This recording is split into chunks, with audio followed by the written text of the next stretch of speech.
All right, now that's started. So, what's up? What's Fake up? Radio is filming.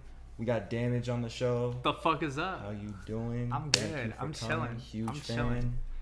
Yeah, I appreciate So, that. I've known of your like existence for a long time. I think I first saw you at like an open mic. Yeah. Green tea. Oh, the Green Tea open mic. Yeah, like yeah. November-ish, Yes, I think. yes, December-ish. because you performed at the beginning, and then my boy Addy, who I manage, he performed at like the end of the night. For sure. So yeah, that's where I and I was like, yo, that person's cool as fuck. And then I saw it a few more times when you did the like That Good Shit show. I saw your name on the lineup, and then I was telling my homegirl who I was going with, I was like, hey yo, like you gotta peep Damage, bro. Like she's crazy, like everything, and that. They were like, who's Damage? I was like, I'm not gonna tell you shit. I'm just gonna like let you experience. Damn. And then That's awesome. Though. Yeah, the girl you met, That's awesome though. Yeah, and then I loved the album too that you put out. So I was very hip to your work, and then I saw you did the tapes with OJ Mountain. Yeah. Who I went to high school with, and I was like, oh, that's right. You told me you went to high school with Oscar. Yeah. Yeah, I went to high school with Oscar. Yeah. Bro, yeah. Yeah, we're gonna talk about it. OJ Mountain's my boy. Yes. He's such a goober. I know. Yeah, I haven't seen him. Oh my god, he's such a goober. He's so creative. I know. Yeah. Sometimes he says shit. I'm like, bro, you're more tapped into your inner child than I am, or something. Yeah. Maybe, or in a different way. I don't know. He has so much fun with it. For real. I was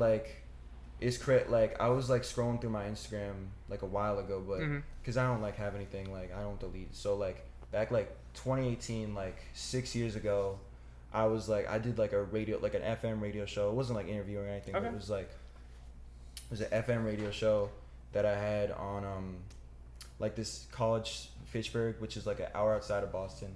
Okay. And like my first post on Instagram was like, oh, like I'm DJing on this show, like tune in to like if not in the Fitchburg area, like tune in on this website. And then like the one comment is OJ Mountain being like, can't wait to listen, bro. Yeah, no, and I think that's really important. Yeah. What's up? Hey. Hi. It's good. Sorry, My roommate is walking in. And now we have a third guest. Yeah. Nah. I guess would that be a second if you're the host? I guess that would be a second. Yeah. But they got shit to do. Did I meet them at the? No. Who did I meet? That was Mary. That's my other room. Absolutely. All right, for sure. So the one sole comment is him being like, yo, can't wait to listen, bro. So I was like, homie, been tapped in with my shit since the very beginning. Shout out to OJ Mountain. So yeah, we can start that. Like, how'd you meet? I know because how did I meet OJ? Yeah. So do you know Hidden Renaissance? Yes. So I'm part of Hidden Renaissance. Got you. We had briefly interacted during so we have a bunch of these different projects, and we have like Discord servers dedicated to each project. Got you. We are now doing, or we have been doing, these projects that are called like masterpiece initiatives, or just like highlight projects where we come together as a group to highlight one artist collaborating with Hidden Renaissance as a whole. Got you. So also for anybody listening right now, Hidden Renaissance is a rap supergroup, more in the abstract alternative genre. Yeah. Think Mavi, think Boldy James, think Griselda, think Red Veil, like that type of shit. But also you got me. You have groovy people, you have all sorts of we have all sorts of shit. Anyway, so the idea is you have one person who's considered to be like a good contributor to the culture, a talented artist with vision, all that sort of shit. Like those types of artists get their own project, and it's just like one by one. I'm actually in the middle of mine right now. I'm on week 4 of it right now. Got you. But yeah, so OJ and I briefly interacted on one of those focus projects for this producer called Infatuation. Infatuation made the beat for Trash, by the way. Infatuation's incredible. We have a couple of others. One of my favorite demos that I have right now was with one of her beats. Cool. But yeah, so OJ and I briefly interacted there. Then we got put on, the Neopolis album, like their debut Hidden Renaissance debut album. I've heard of it. Yeah. So the sequel to that album Uh-huh.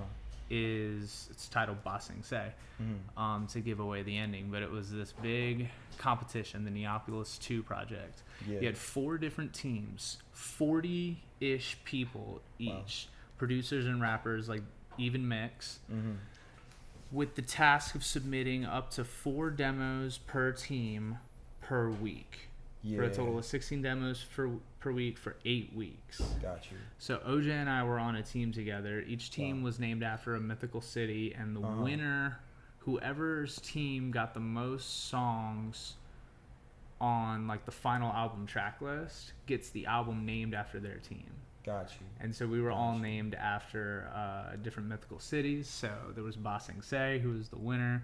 Second place was us, Team Valhalla. Cool. Which is where you get the Valhalla tapes. Right. Me and OJ. So we were on the same team together, and he stepped up so much during that process. Yeah. And him and I were just locked in. Like we were just constantly either in communication or in some sort of creative process, working on shit, bouncing ideas off each other, and even like some of our silly bits that we did, I guess you could call them. Like we would start so Gabagool, for example. Yeah.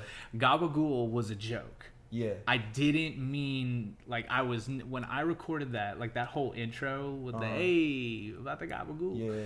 That's all literally just me fucking freestyling off the top of my head. Yeah. And I just submitted it. What the fuck was that? I just put it in. I'm like, LOL, like, this is so silly. Yeah. And OJ put a whole, not a lot, I got a bad tools in the shed. And I'm like, what the fuck? Dude, I didn't say write the song. So, like, as a bit, we made that song. And then everyone was like, nah, this fucks. This goes crazy. Yeah, so, nah. That's nah. But yeah, so OJ and I just had a lot of fun being involved in that. There was quite a few other people that were really heavily involved. Lano. Yep. Dude, me and Lano's songs are crazy. Me and Lano got some heat right now. Yeah. And yeah, I really want to work on an EP with him. Right. Fucking KO was dope. Chaos 1.0. Yep. He was dope. Who else was on my team? Fucking Buddha, Family. Yeah. And all these people are like based in like random cities. Random city. Yeah. Lano lives in fucking Australia. Wow. That's that dude. Moonlit, sunny, not like he's got that deep, sexy fucking voice. Nah, dude, Lano's crazy. And then you got fucking Soul H, who made the beat for Consequences. Yep. And we had and some of the shit on the Valhalla tapes. Yeah. He's in the Middle East. I think he's. Wow. I can't remember exactly which country, to be completely honest. Yeah. Israel, I think. Got you. I can't remember. He never told me. That's incredible. And yeah, no. Small world, crazy. Yeah. But you've never met Oscar in person, right? No. Got you.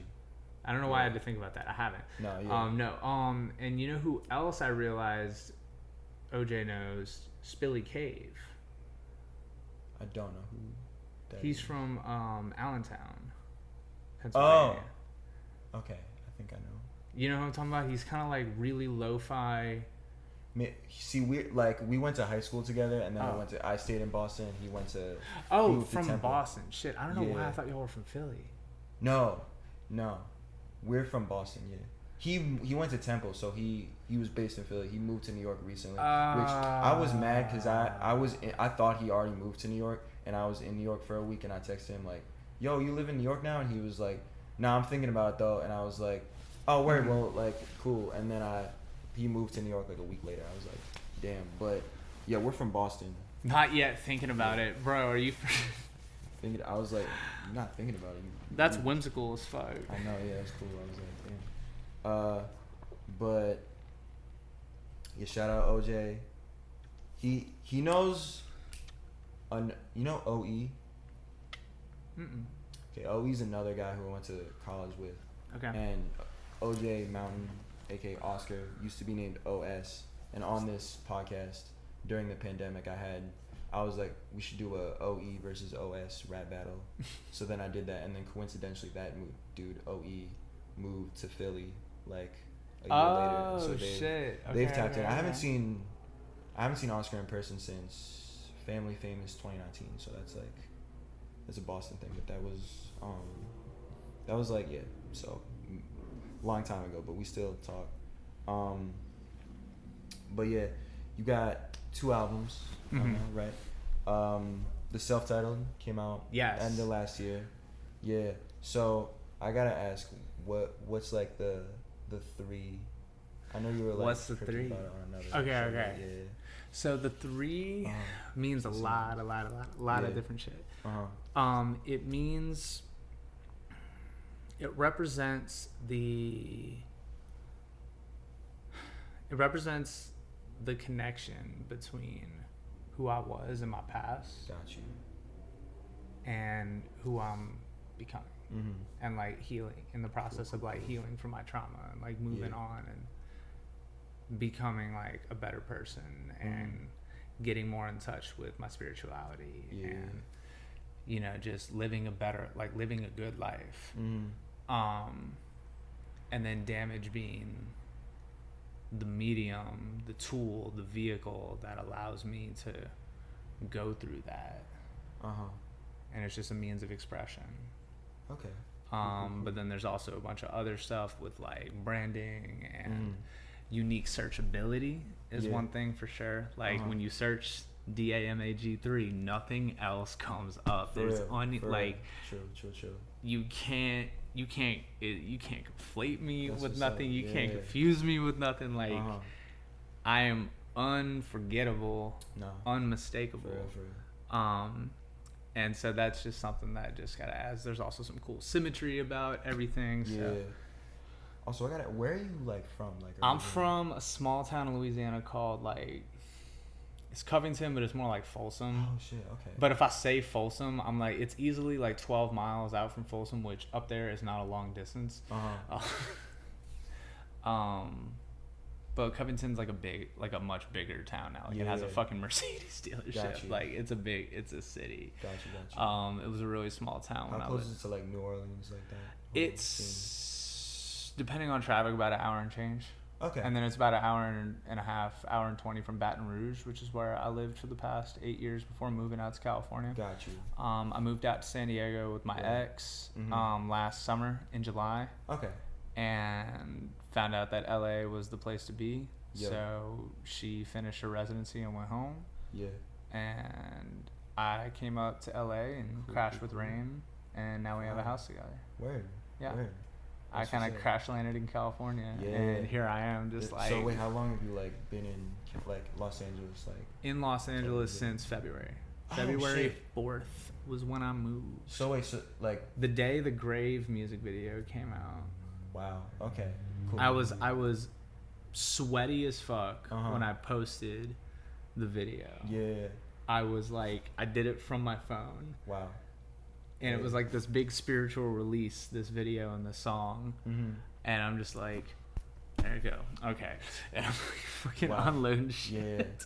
Yeah. And so wait, when you did the open mic, because that was in like November. I was in San Diego. So you drove. Oh wow. Okay. I left at like 4:30. Got there at like fucking 8. Yeah.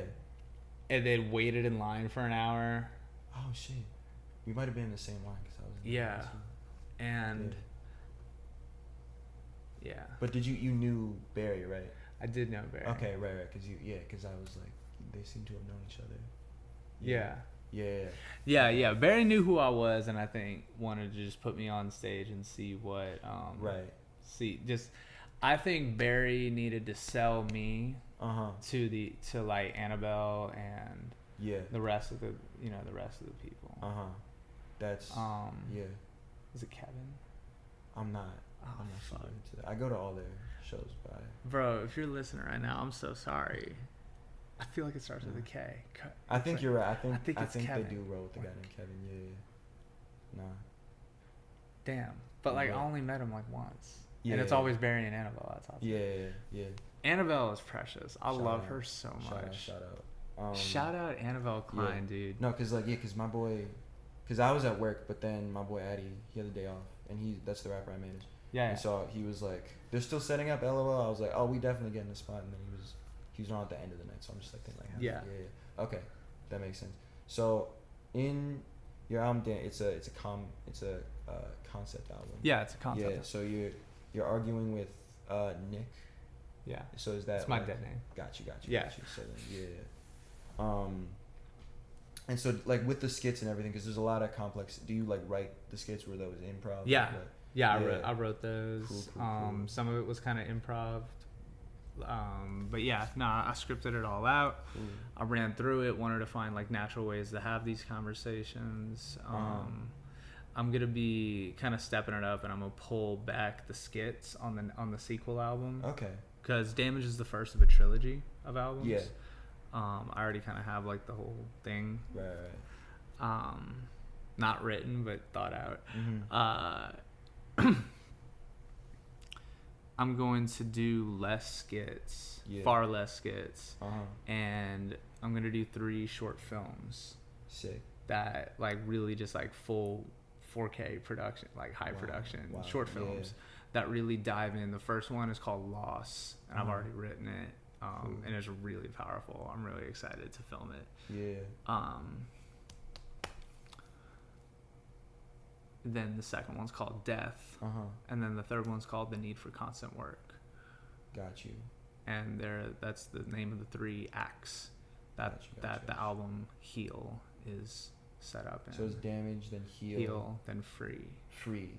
I like it. Is the third one. That's cool. And another person that we both know is Kira Lira.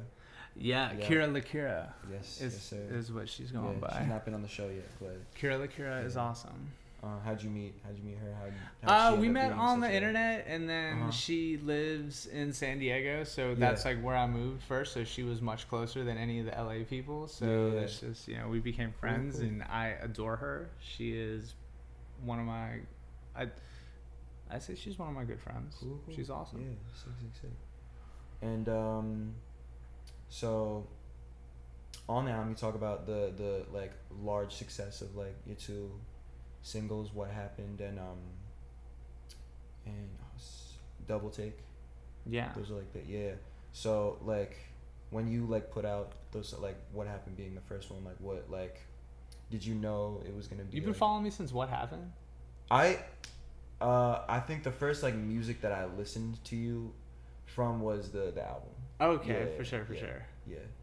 Oh, that's right, because you at the I saw you at the Green Tea, and then I was like, okay, because I'm like, because What Happened came out in January, and I was just talking with someone on TikTok comments. I would respond to the motherfuckers like crazy. Yeah. And homie says, I've been following you since right before What Happened. I'm like, bro, I had like 800 followers. Really? Like, yeah.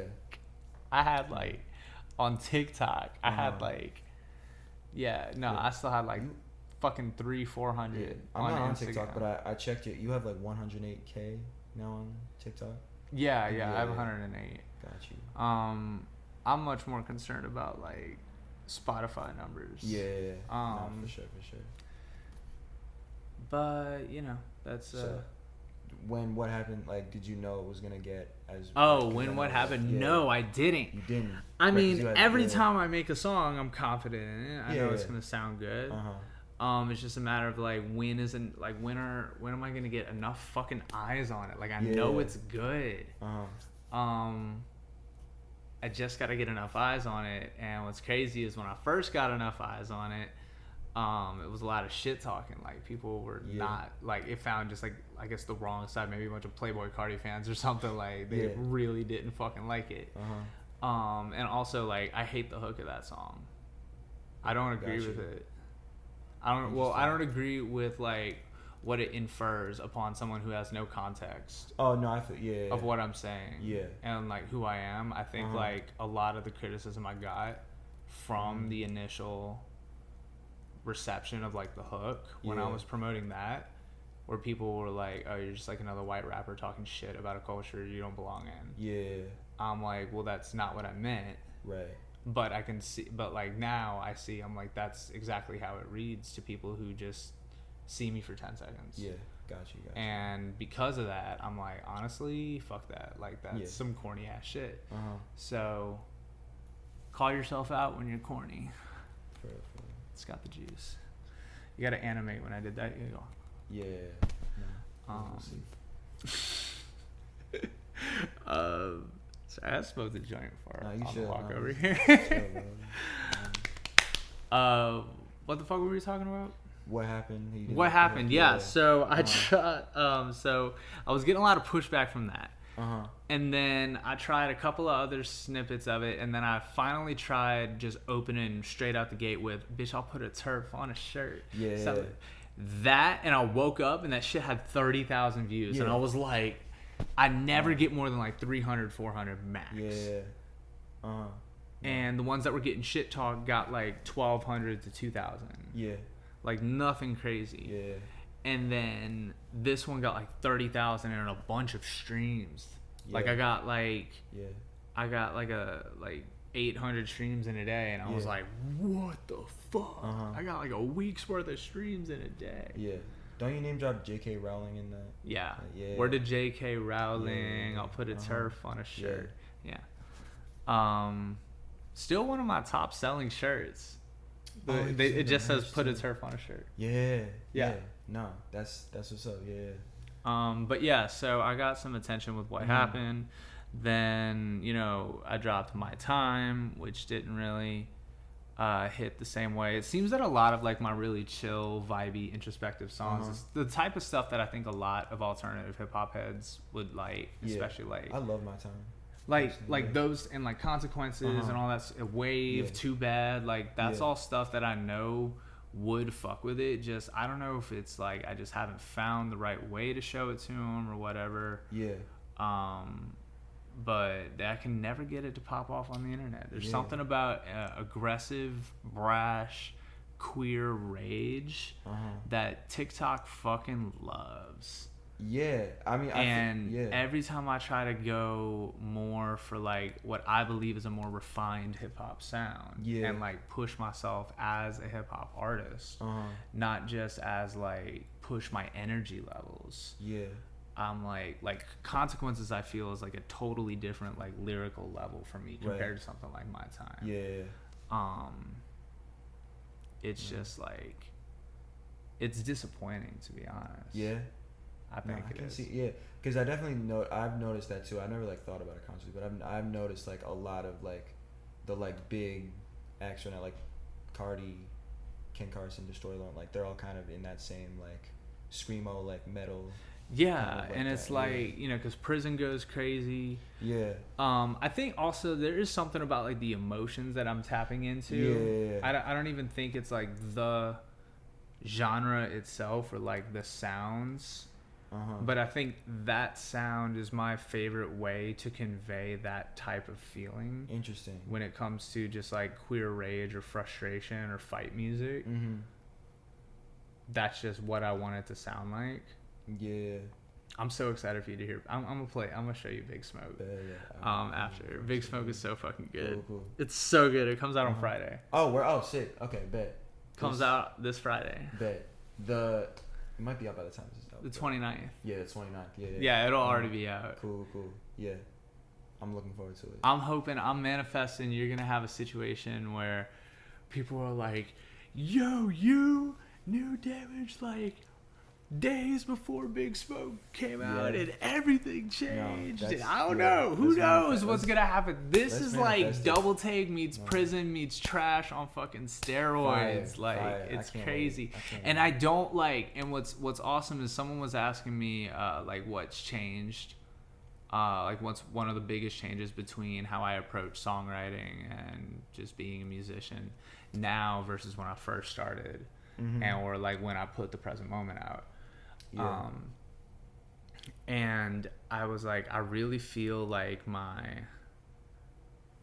flow and my lyrical potency has gotten to a whole different level, and I'm very cautious of ever using speed or what I consider to be like speed. Like, got you.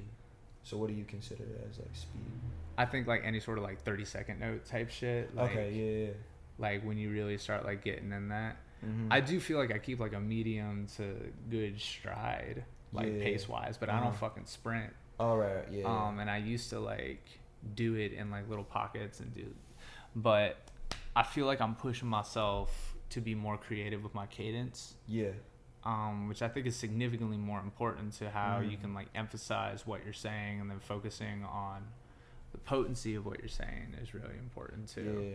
Yeah. And having really concise. I've been chasing the mouth feel of lyrics. Okay. That's how I've been describing it. Way of putting it. Yeah. I've been chasing because there are certain lyrics that just feel good to say, and I want to make as many of those as I can. Yeah. I want you to like hear it and then want to say that. Like, what am I tasting? What is this? Yeah. What is this melody? No, I feel that too, because like anytime you came onto like one of the like tracks on the Valhalla tapes, I'm like, oh okay, like you recognize it. I thought it'd be harder to be the hottest artist.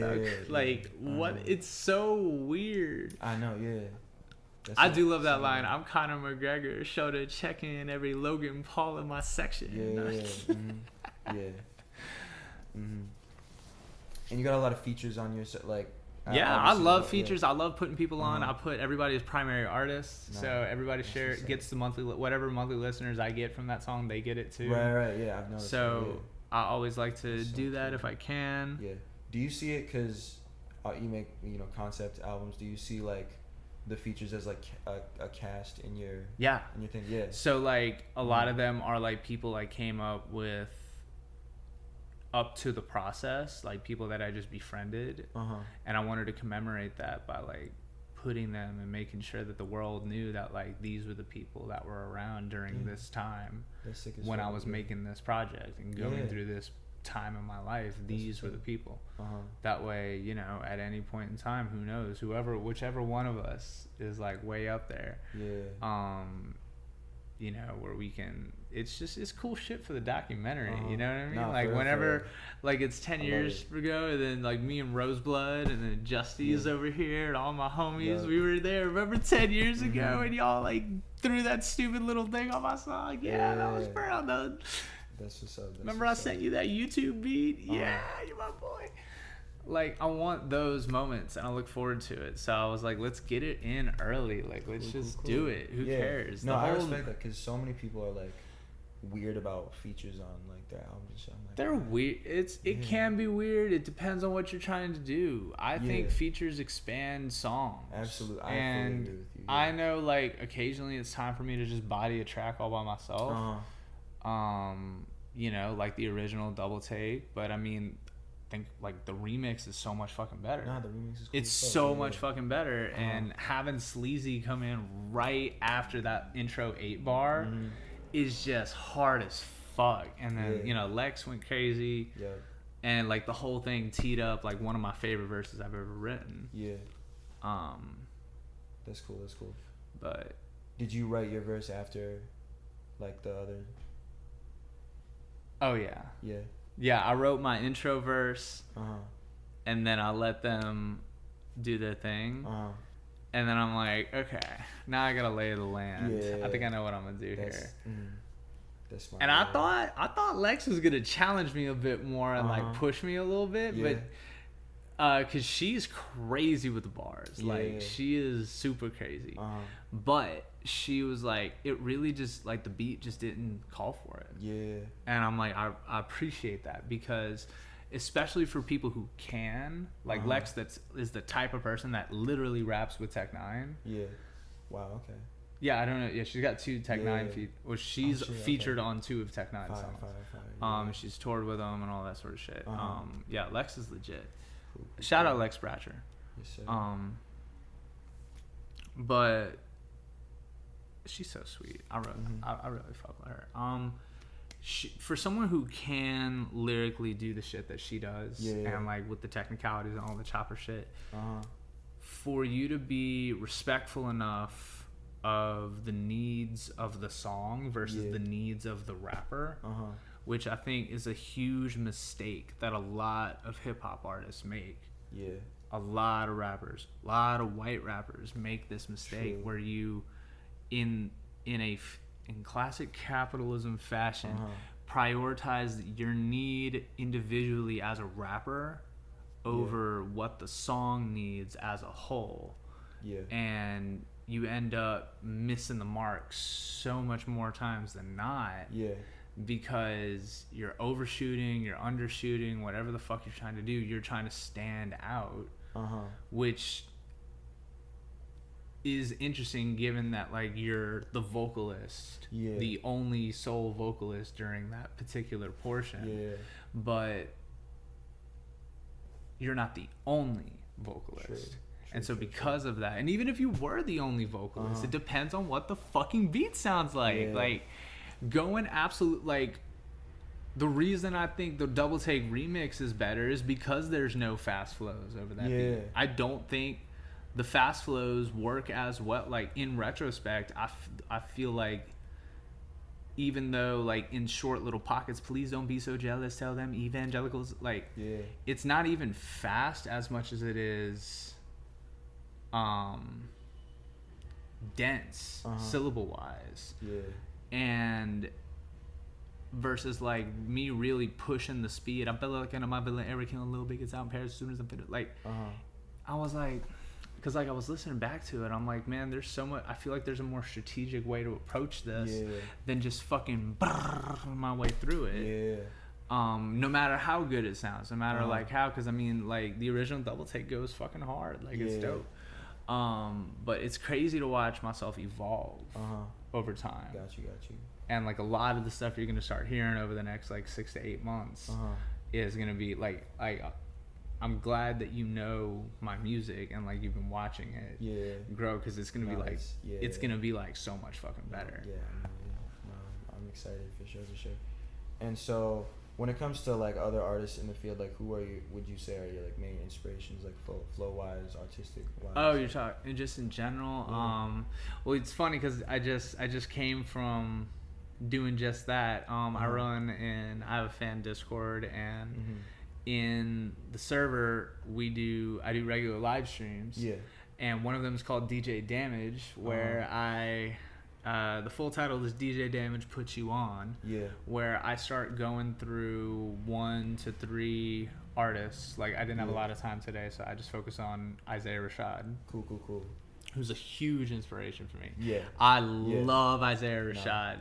Like Isaiah, Tyler the Creator, Kendrick, I definitely Mick Jenkins, huge Mick Jenkins fan.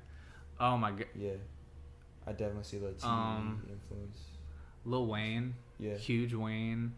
Would you say Danny Brown too? I don't listen to as much Danny Brown as you might think, but I do 100% see why you might think that. Like I think it might be just a similar result of influences. Got you. Like I do like his stuff a lot.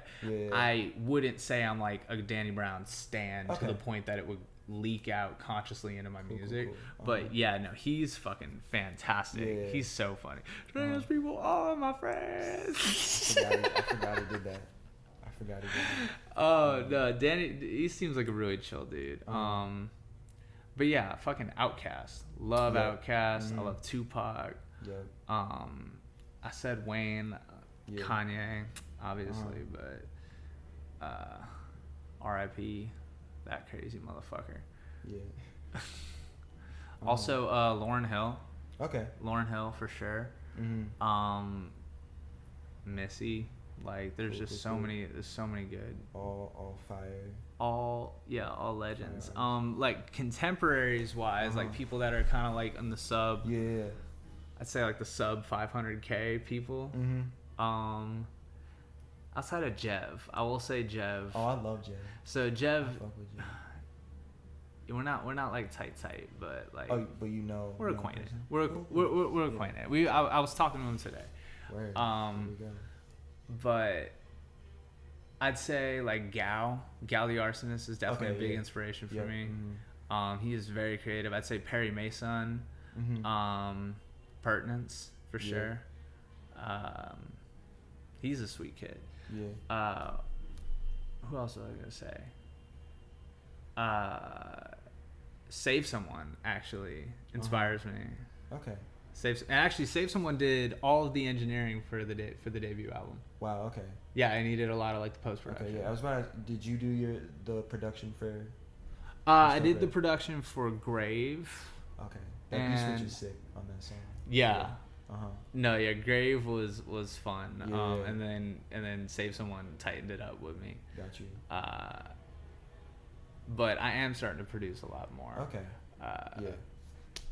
But who else was I saying? Oh, inspirations. I actually have a whole playlist on my Spotify. Right. Okay. Yeah. Called The Homies. I don't know if you ever listened to that. I know of it, but it's so fucking cool. There's a bunch of like that would be the list of like just you know people. I'd 100% Rain Stern, like my fucking roommate. Right. Of course. And a little nesting platonic soul partner. She's an incredible inspiration. But yeah, there's so many different artists. Soul Child, Samara Sin, fucking Throne. Soul Child was crazy on there. Soul Child was crazy. No, Soul Child is wild. Cam Hayden. My boy Cam Hayden. Also, you know, shout out Kieran the Nomad. Shout out Shno Xavier. Shno is that motherfucking dude. How'd you meet him? All off TikTok. I've met right. He said practically everybody. I met Kieran in person through Cam. Yeah. He helped me fucking move. Yeah. I met him the night we found out we got the house, and then we moved the next morning. That's so cool. I went and performed, and then I called in sick at work. I called in sick and fucking moved. Fire. All right. This leads into my next question. Yeah.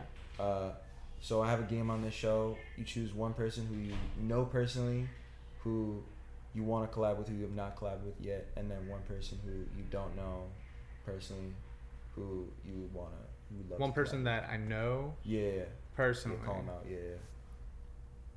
And then one person I don't know. Yes. I'd say person I know and want to collab. Wait, that I haven't collabed with? Yeah, that you have not collabed Damn, with yet. because I want another gal song.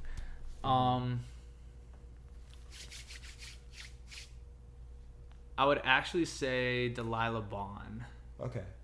Me and Delila Bon are acquaintances. Okay. I've never heard of. Dare I say friends? She's a UK artist. Okay. Oh wait, did she do something with Snow? No. Okay. No, she's more in like the young blood space, like the kind of like the punk. Got you. Does some rap, but I'm more interested in like the punk side from her and the rap side from me. Yeah. I really, really, really want to do some shit with her. Cool. Just for like. Just the bad bitch misandry chopping heads type vibe. I really think it would be crazy. And we just haven't done it yet. Yeah. She's a label artist, so you know. Got you. It's all a bunch of fucking whatever until they can. So someone I don't know that I want to collab with. Cap me at a monthly listener rate. I can't because then it's gonna be Tyler the Creator. Yeah. Okay. I'm gonna just say it. I want to make a song with Tyler. That would be fire. I was so disappointed when he said The Estate Sale is the only album coming out this year because I was like, I want a new thing, but he could take his time. No, he's I want him to take his time. I do not want him to rush. I know he's got multiple albums in the fucking tuck though, so he could do whatever he wants. Yeah. But let me throw some other names. Yeah. My other roommate's home. What's good? What's up? Let me throw some other names. You know Why Try? Why Try? Yeah. No, I don't. Okay. I know Shy High. Nah, this is Why. I feel like you and Why Try would go crazy. Okay. On something like that. Also, this is a Boston artist, underground, but this artist Brandi Blaze. Brandi Blaze. Yes. Okay. That would be. Those are some cool. Okay, well send me their shit and I'll check it out. Yeah, for sure. Your visuals are sick too. Like, do you have like a main director that you work with? So yeah, me and Andrew Goldfarb, who runs Goldside Media. Yes. He's been my main guy this entire year. My visuals prior was director Coco. Coco, and then you had shot by Drea. Yeah. Who did the double take video. She's fantastic. The video for Too Bad was done, I'm trying to remember the dude's name, to be honest. I met him like really quick and then moved to California. Like I shot the video the night before I packed up and drove to California. And we shot that shit, and then I had to drive back from New Orleans to Baton Rouge, which is also about an hour and change. And also across a very long bridge. Speaking of New Orleans, that's almost Oaxaca. They play on Mondays. It's like I just heard drums and brass. I'm like triggering. I'm like, what? That's a mariachi band. Yes. Yeah. No, I forgot. It's Margarita Monday tonight, so they're playing away. Sheesh. Nah. Yeah. Alcohol fucks with me, dude. Yeah. To be honest, I had a couple of cocktails. I went on a date with this girl on Thursday. And then I had a couple of cocktails, and then for days I was just physically off. Like I couldn't fucking sleep. I was like bloaty and anxious and grumpy. I'm like, what the fuck is wrong with me? I'm 27. Like this can't. Yeah. It's just bad for you. You know, I don't drink either, so because I don't get that with weed. Yeah. No, alcohol can really. You could definitely smoke too much weed, but like that's more of like a decision and like a habit situation. But like for me to have like physiological carryover into like when I'm not drinking, I'm like I can't do that. It's just poison. Yeah. No, for real. So next question. So what so you got Damage, that's your first album of the trilogy. When's Heal? Heal is anticipated to come out in June of 2024. Got you. June of 2024. And are the singles you're releasing now they're part of Heal, or they're separate? They're just Heal will be its own thing. Cool. I love it. Yeah. And then you're gonna get an album from me before the end of the year. Okay. From Hidden Renaissance, because we're in the middle of our thing. That's sick. I'm just like, let's get this wrapped up and drop it. Yeah. At worst, it'll be like early next year, but I think it'll happen before the end of the year. Cool. I'm excited. Got a lot of plans. You got any shows to promote too? Anything coming up? October 12th at Jianghu, which is in Alhambra. Cool. You know where I'm talking about? No. It's like right east of downtown. Oh, okay. I know. Yeah, that area. Yeah. Yeah, Alhambra, Alhambra, however you fucking do it.